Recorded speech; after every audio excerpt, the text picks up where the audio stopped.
creer en Dios? ¿Cómo intentas ignorar su voz? Él ha dado muestras de sus grandes maravillas. Puedes ver su poder. Él eclipsa el sol hasta opacar, la más densa noche hace brillar. Todo lo transforma en su designio soberano, porque es Dios, solo Él es Dios.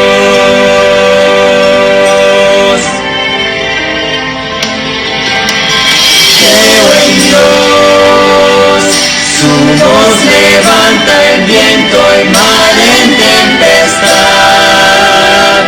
y por su mano alzada pronto acallarán. Aun cuando todo esté perdido, yo creo en Dios, porque Él es mi esperanza en medio del dolor. Confiado cantaré su grande salvación, porque vivo y creo en Dios.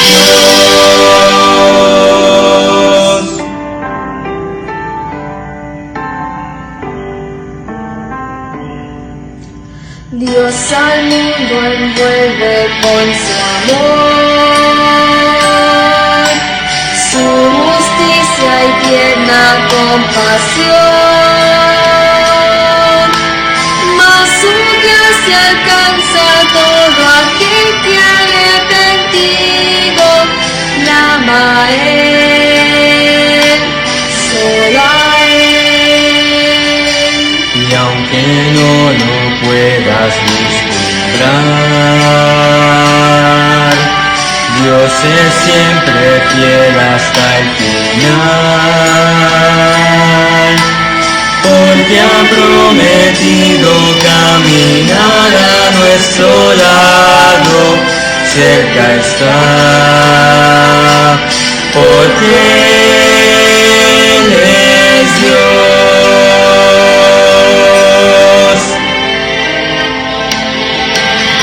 Creo en Dios, su voz levanta el viento y mar en tempestad, y por su mano alzada pronto acallarán. Aun cuando todo esté perdido, yo creo en Dios, porque Él es mi esperanza en medio del dolor. Confiado cantaré su grande salvación, porque vivo y creo en Dios.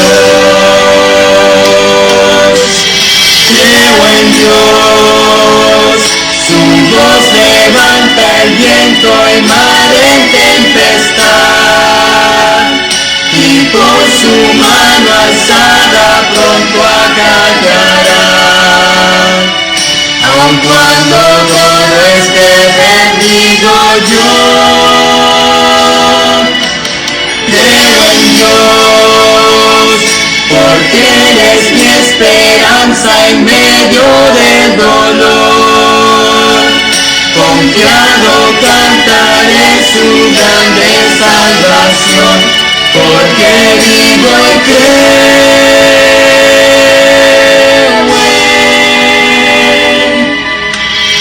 Dios.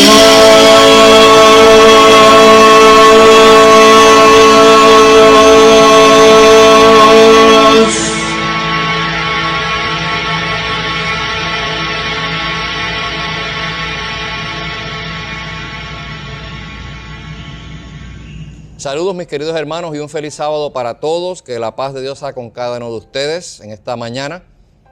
Estamos bien contentos de compartir la palabra de Dios con ustedes y esperamos que el Espíritu de Dios dirija nuestras vidas, especialmente en estos momentos en que estamos viviendo en nuestro país, en el mundo entero, ante la situación general de la población que sabemos que es crítica. El pánico, la inseguridad, el temor nos está rodeando a cada momento, pero no hay mejor herramienta que nos pueda dar paz y seguridad en estos momentos que estudiar la palabra de Dios. El conocer la palabra de Dios nos garantiza una seguridad, nos garantiza una herramienta en la cual podemos confiar, no como en los hombres que no podemos confiar, sino en la palabra de Dios que nos da fortaleza y nos da ánimo para seguir hacia adelante. Las personas permanecen aisladas, asustadas por la pandemia del coronavirus que nos acecha. Hay miles de personas que ya han sucumbido ante este virus tan mortal. Millones tienen la enfermedad pero no tienen síntomas. Muchos nunca sabrán que la tuvieron. Muchos están sin esperanza y sin saber qué les traerá el futuro. El panorama no es el mejor. Permanecemos recluidos en nuestros hogares. Permanecemos sin poder saludar a nuestros amigos, a nuestros hermanos. Estamos limitados a salir a la calle.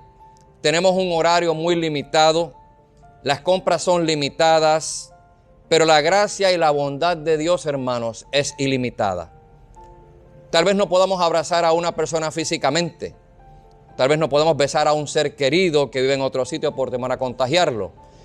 Pero el amor de Dios nos mantiene unidos y nos sostiene por su gracia y su bondad. Muchos viven con temor porque no saben lo que está aconteciendo. Y muchas personas no saben qué cosas van a pasar en el futuro. Pero para los hijos de Dios que están conociendo lo que sucede, sabemos que esto ya está dicho en la palabra de Él. Esto es principio de dolores.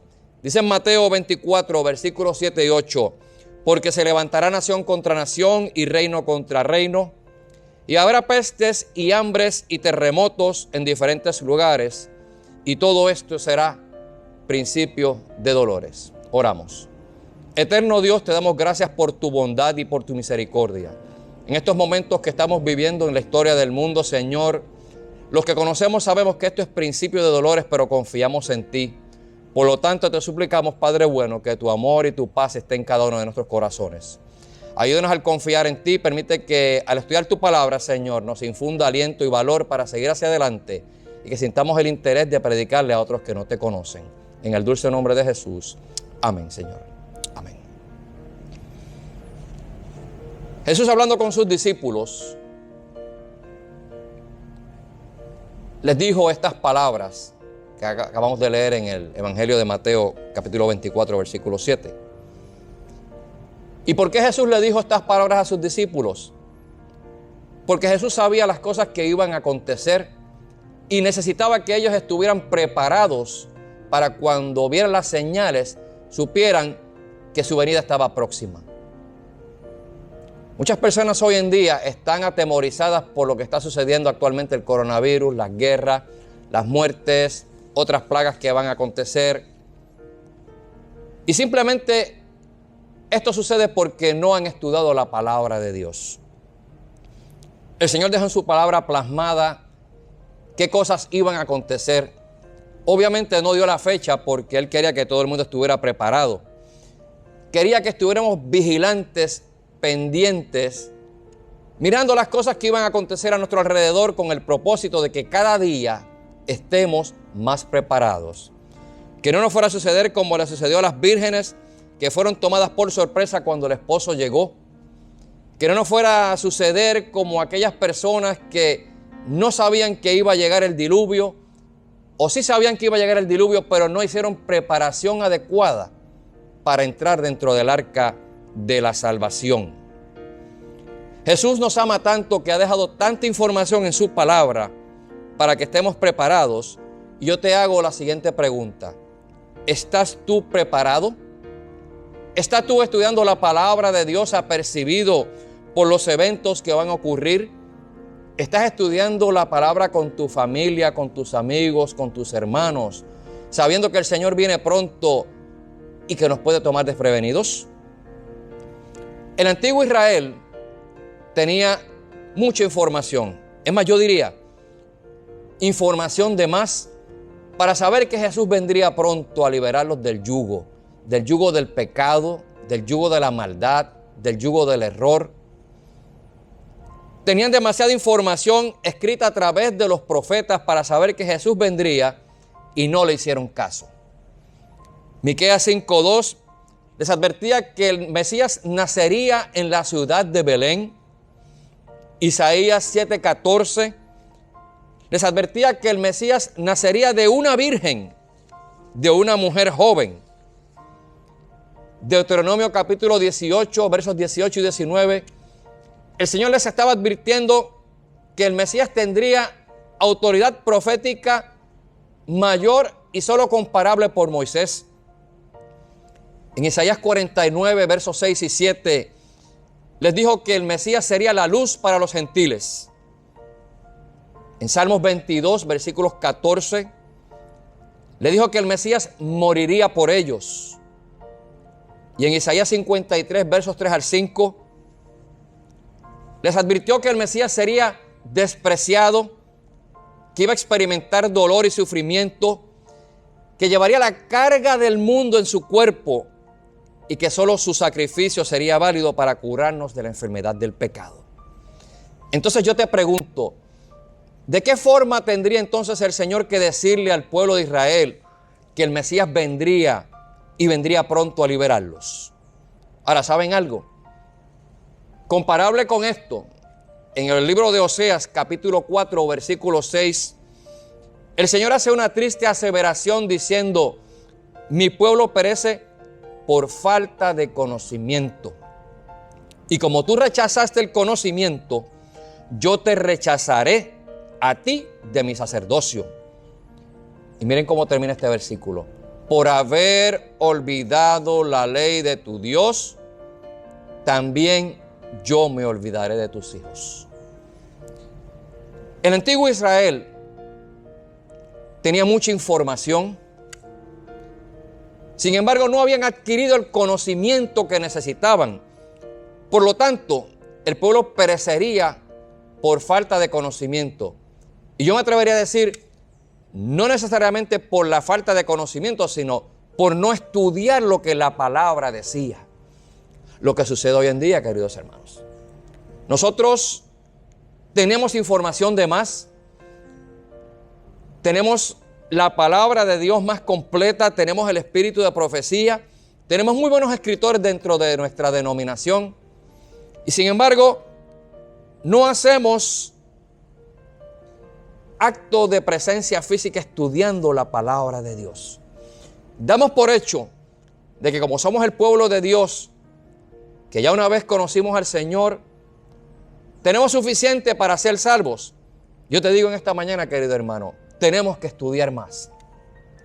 Tenemos que prepararnos más. Porque el pueblo de Dios tenía la información que necesitaba, pero perecía por falta de conocimiento. Y como se olvidó de la ley de Dios, mi querido hermano, Dios se olvidó de él y de sus hijos. El antiguo Israel tenía una teología personal de justicia propia, donde ellos pensaban que no necesitaban al Mesías. Obviamente, tenían a los rabinos, tenían a sus sacerdotes, tenían a los saduceos, tenían a los fariseos, tenían a sus escribas. Ellos pensaban que tenían todo porque se podían salvar cumpliendo la ley. Obviamente su teología era salvación por las obras. Ellos no sentían ese amor por el prójimo que Jesús había manifestado. Ellos no sentían esa necesidad de llevar el evangelio de salvación a otros, porque ellos pensaban que ellos eran la nación escogida, el pueblo que no necesitaba hacer más nada. Pero mis queridos hermanos, al ellos pensar de esa forma, se estaban condenando a sí mismos. Ellos pensaban que no tenían que hacer nada y que el Mesías que ellos esperaban iba a llegar solamente para librarlos del yugo político, porque después de todo, simplemente necesitaban que Roma se fuera. No necesitaban un Salvador, porque ellos ya tenían la salvación en la palabra de Dios. Ellos podían manejar los asuntos de su vida libremente, pensando que al cumplir la ley ya habían cumplido todo. Ahora yo te quiero hacer una pregunta en esta mañana. ¿Nosotros no estamos así hoy? Muchas veces venimos al templo pensando que al cumplir con venir el sábado, con devolver diezmos y ofrendas, con participar aquí en el culto, ya hicimos todo. ¿Qué estamos pensando, queridos hermanos? ¿Estamos en realidad aquí porque necesitamos salvación? ¿Estamos aquí porque necesitamos del Señor? ¿O simplemente estamos para montar un simple espectáculo que las personas nos vean? Es para reflexionar que hago esa pregunta. Les voy a invitar a que abran sus Biblias en el Evangelio según San Juan en el capítulo 5. Y yo voy a leer los versículos 30 al 39. Esto es un relato bien conocido para muchos de nosotros y vamos a hacer algunas anotaciones aquí. Dice la palabra de Dios en el Evangelio según San Juan, capítulo 5, versos 30 al 39. No puedo yo hacer nada por mí mismo, según oigo, así juzgo. Y mi juicio es justo porque no busco mi voluntad, sino la voluntad del Padre que me envió. Jesús estaba hablando con sus discípulos y les estaba hablando de cómo ser mejores testigos por Él. Pero en el grupo que Jesús se encontraba, también habían personas alrededor de sus discípulos que eran los escribas y fariseos, que estaban simplemente escuchando a ver en qué lo podían entrampar a Él, a ver cómo lo podían acusar para que lo pudieran entonces enjuiciar de manera legal. Dice el versículo 30, no puedo yo hacer nada por mí mismo. Obviamente Jesús le estaba dando a entender al pueblo de que su poder no venía de Él, sino venía de su Padre, que le había dado la potestad para hacer las cosas que Él solamente hacía. Y no busco yo mi voluntad, sino la voluntad del Padre. Si yo doy testimonio acerca de mí mismo, mi testimonio no es verdadero. O sea, yo no puedo hablar de mí. Tengo que dejar que el Padre hable de mí, que los demás hablen de mí. Otro es el que da testimonio acerca de mí. Y sé que el testimonio que da de mí es verdadero. Ahí se encuentra hablando de Juan el Bautista, que había dado testimonio cuando dijo, he aquí el Cordero de Dios que quita del pecado del mundo. Vosotros enviasteis mensajeros a Juan y dio testimonio de la verdad. Pero yo no recibo testimonio de hombre alguno. Sin embargo digo, para que vosotros seáis salvos estas cosas. Él era antorcha que ardía y alumbraba, y vosotros quisisteis regocijaros por un tiempo en su luz, hablando de Juan. Y miren qué interesante. Jesús está diciendo en tiempo pasado que Juan era una antorcha que ardía y alumbraba. Antorcha viene del griego lugnos, que quiere decir lámpara portable, una vela. No estaba hablando de la gran luz que representaba Jesús, el sol de justicia. Simplemente Juan era una pequeña vela, una pequeña luz que alumbraba el camino del Mesías para que los hombres vieran que estaba viniendo. Pero yo no tengo un testimonio mayor, sigue diciendo Jesús, versos 36, que el de Juan. Las obras que el Padre me dio para que cumpliera, las mismas obras que yo hago, dan testimonio de mí, de que el Padre me ha enviado. Las cosas que Jesús hacía, hermanos, nadie las podía hacer. Pero a la misma vez estas buenas obras, estos milagros, daban testimonio de que el poder del Padre se encontraba en Jesús. También el Padre que me envió ha dado testimonio de mí. Dice el versículo 39, vamos a saltar aquí entonces.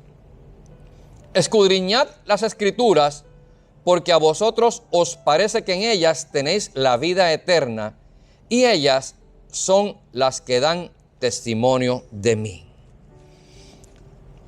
Este versículo es un versículo bien interesante, porque después de Jesús estar relatándole a los discípulos que Juan simplemente había dado testimonio de que Jesús vendría,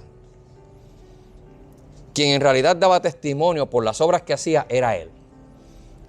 Y entonces Jesús se voltea hacia los fariseos, hacia los escribas que se encontraban alrededor de Él, y los mira y le dice, ustedes estudian la Biblia o escudriñan la palabra porque ustedes piensan que en ella tienen la vida eterna. Y me voy a detener aquí porque este versículo a veces es mal utilizado, muchas veces por nosotros para inducir a otros a estudiar la palabra.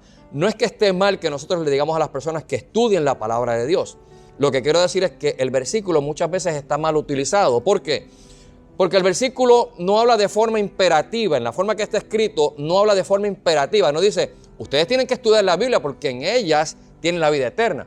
Jesús lo que le estaba diciendo a los escribas y fariseos que estaban alrededor de sus discípulos era, de forma indicativa, no en forma imperativa, de forma indicativa, ustedes creen que encuentran la vida eterna estudiando la palabra. Sin embargo, ellas lo que hacen es que dan testimonio de mí. Ellas hablan de mí. Ellas hablan de que yo vendría pronto a liberar este pueblo. Nosotros tenemos un gran mensaje. Tenemos la palabra de Dios en nuestras manos disponible. Yo pienso muchas veces, en la época de la Edad Media, en la época del oscurantismo, cuando la palabra de Dios fue proscrita, cuando la palabra de Dios, usted simplemente por tener una Biblia en su casa podía morir, era muy limitada. Los valdenses se aprendían capítulos enteros de la Biblia de memoria para luego, cuando estaban en las cuevas encerrados, poder redactar y escribir la Biblia, la que nosotros tenemos hoy en día, porque la Biblia en aquel momento no era accesible. Ahora yo te pregunto, nosotros que tenemos este hermoso libro disponible, de la forma que la quieras, escrita, electrónica, en pedazos, un Nuevo Testamento, ¿qué uso estamos haciendo de la palabra de Dios? Recuerden lo que dice Oseas, mi pueblo perece por falta de conocimiento. Pero no porque no tiene el conocimiento, sino porque simplemente no se ha dado a estudiar la palabra de Dios. Dice Jesús en el versículo 39 que las palabras que están escritas aquí dan testimonio de Él. ¿Qué es testimonio? Dice el Real Diccionario, declaración que hace una persona para demostrar o asegurar la veracidad de un hecho por haber sido testigo de él. Cuando una persona da un testimonio es porque ha visto algo. Los santos hombres que escribieron este libro fueron inspirados por Dios para que nosotros lo tuviéramos presente hoy en día. Y simplemente nos relatan las cosas que acontecieron para que estuviéramos preparados con el propósito de que cuando el Señor viniera no tuviéramos una excusa de decir nos perdimos simplemente por no haber estudiado. No teníamos información, no teníamos el conocimiento necesario. Interesantemente, los antiguos, al hablar de la palabra de Dios, seguían la tradición dando el mensaje verbal porque no habían libros como tal. Pero miren qué interesante, en Egipto se encontró un papiro que data del año 150 antes de Jesucristo, donde curiosamente este versículo se encuentra relatado. Dice en el comentario bíblico adventista que el papiro que encontraron dice lo siguiente: volviéndose a los gobernantes del pueblo, dijo estas palabras. Acuérdense, yo acabo de decir que Jesús estaba hablando con sus discípulos, pero también habían escribas y fariseos. ¿Qué funciones tienen estas personas? Ellos eran los líderes espirituales de la nación. Volviéndose a los gobernantes del pueblo, dijo estas palabras: escudriñáis las escrituras, aquellas escrituras en las cuales pensáis tener vida. Ellas solo testifican acerca de mí. Eso se llama el papiro de Egerton. En la segunda línea se encuentra este párrafo. Miren qué interesante. Se encuentra en Egipto un papiro no un libro, y algunos pueden pensar que es un evangelio apócrifo. Yo pensaría que en aquel momento no había forma de escribir la palabra, no habían Biblias como nosotros las conocemos hoy en día. Así que las personas se narraban los detalles de Jesús y entonces escribían las cosas para que no se les fuera a olvidar. Así que hasta Egipto las personas conocían de Jesús y sabían que la palabra de Dios daba testimonio de él. La palabra de Dios sigue dando testimonio hoy de él.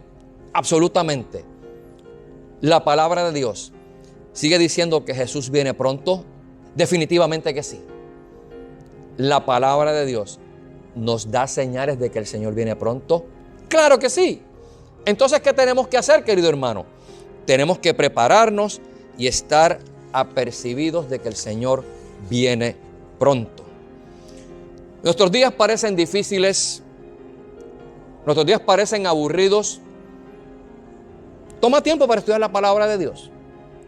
Muchas veces pensamos, es que no tengo nada que hacer, nada más que estar en la casa viendo series de Netflix, estoy viendo Amazon Prime, estoy viendo las novelas turcas, estoy viendo los noticiarios. Mira, hermano, nada nos puede dar más tranquilidad que la palabra de Dios en estos momentos. Desperdiciamos mucho tiempo haciendo cosas que no edifican nuestro carácter, nuestra vida espiritual. Tenemos información de más en la palabra de Dios, en los escritos de la señora White, en otros libros que tenemos en nuestra casa, muchas veces cogiendo polvo en los libreros. Saque tiempo, hermano, para estudiar la palabra de Dios. Restablezca el altar familiar. Estudie individualmente. Predique a otros la palabra de Dios. Lo puede hacer de manera electrónica. Lo puede hacer de manera escrita. Puede llamar a un amigo, simplemente decirle, mira, estaba pensando en ti, Dios te ama, estudia la palabra. Hermano, cuando Jesús venga, nosotros vamos a ser responsables de no haber predicado esta palabra. Nosotros vamos a ser responsables ante el Señor de las oportunidades y el tiempo que hemos perdido. Nosotros vamos a ser responsables ante el Señor de esas almas que perecen a nuestro alrededor y que no le hemos lanzado el plan de salvación como un salvavidas a aquel hombre que se está ahogando en el mar desesperado porque nadie le tiende la mano. Dice Jesús en el libro de Juan, en el Evangelio según San Juan, capítulo 16, versículo 33. Esto es una promesa maravillosa, hermanos. Dice en el Evangelio de según Juan, capítulo 16, versículo 33, estas cosas os he hablado, estas cosas que están aquí, os he hablado, no para que tengamos temor y duda, hermanos. Miren qué maravilloso. Para que en mí tengáis paz. ¿Para qué cosa? No para que tengamos temor, no para que nos asustemos, no para que vivamos en angustia como estamos hoy, sino para que tengamos paz en Jesús. Sigue diciendo el versículo 33. En el mundo tendréis aflicción. ¿Qué cosa vamos a tener en el mundo, hermanos? Aflicción. Ahora miren qué maravilloso. Pero confiad, yo he vencido al mundo. Alabado sea el nombre de Dios. El mundo nos va a afligir, la enfermedad nos va a atacar, la maldad va a estar a nuestro alrededor. Vamos a sentir que se nos está acabando la vida, pero dice el Señor, confiad, yo he vencido al mundo. Muchos piensan que su vida se encuentra en un hoyo, en un pozo, en una profundidad donde nadie los puede alcanzar. Dice el relato que un hombre cayó en un pozo. Pasó un optimista y lo miró y le dice, no estás mal, creo que puedes salir de allí. Pasó un pesimista y lo miró y le dijo, qué horror, qué tristeza, yo creo que no vas a poder salir de allí nunca. Pasó una persona objetiva, mira el pozo y le dice, bueno, es lógico que alguien haya caído en un hoyo si no lo miró. Pasó un legalista, lo miró y simplemente le dijo, solo la gente mala cae dentro del pozo. Pasó un oportunista y le dijo, ¿cuánto me das para que te saque de ese hoyo? Pasó un psiquiatra, lo mira y le dice, vamos a hablar de tu vida dentro de ese hoyo. Pasa un psicólogo y lo mira y le dice, posiblemente, mirando retrospectivamente, la culpa de que hayas caído en el hoyo es la de tus padres. Pasó un matemático y lo miró y le dice, quiero calcular cómo tú caíste dentro de ese hoyo. Vino un periodista, lo mira y le dice, ¿sabes una cosa? Ya que estás en el hoyo, yo quiero una exclusiva para poder publicarla en mi periódico de cómo caíste dentro del hoyo. Pasó un cientólogo, lo miró y le dice, no te preocupes, el hoyo está en tu cabeza. Entonces llegó Dios. Y miren lo que le dice el Señor en el Salmo 40, versículo 2. Y me hizo sacar del pozo de desesperación, del lodo cenagoso, y puso mis pies sobre peña y enderezó mis pasos. Alabado sea el Señor. Porque mientras muchos te miran en el pozo y solamente te critican y no te ofrecen soluciones, el Señor te mira y te dice, yo te voy a sacar del pozo de la desesperación y te voy a poner sobre una piedra firme que es Cristo Jesús. Y te voy a enderezar tus pasos y tu vida va a ser diferente. Y tu vida va a cambiar. Porque cuando tú estás en Jesús, querido hermano, tu vida es diferente. Tu vida nunca va a ser igual. Entonces yo te quiero preguntar en esta mañana, mi querido hermano, ¿estás tú dispuesto a entregarle tu vida a Jesús? Cambiar tus caminos, estudiar más su palabra y estar preparado para cuando Él venga. Si la respuesta es sí, yo te invito a que cierres tus ojos para orar. Oramos. Querido Padre, en estos momentos de angustia, de incertidumbre y de dolor, clamamos a ti porque tú eres el Dios verdadero. Tú eres el único que nos puede sacar del hoyo de la desesperación y poner nuestros pies sobre una peña firme que es Cristo Jesús. Oh Padre eterno, solicitamos la intervención de tu Santo Espíritu en esta hora para que nos guíe y nos anime a estudiar más tu palabra.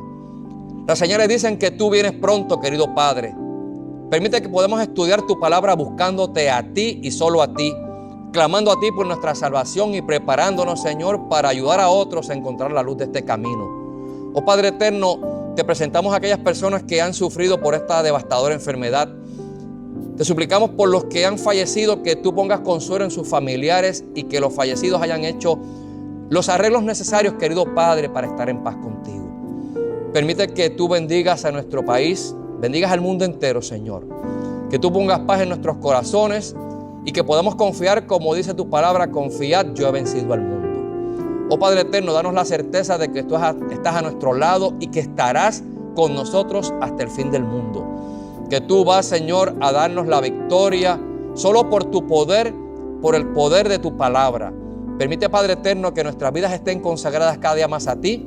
Que bendigas a nuestras familias, que bendigas a tu iglesia, que bendigas este mensaje, Señor, para que podamos llevarlo a otros que no te conocen y llevar aliento y paz a tus hijos donde quiera que estén. Quédate con nosotros, danos de tu amor cada día, te lo suplicamos en el nombre de Jesús. Amén, Señor.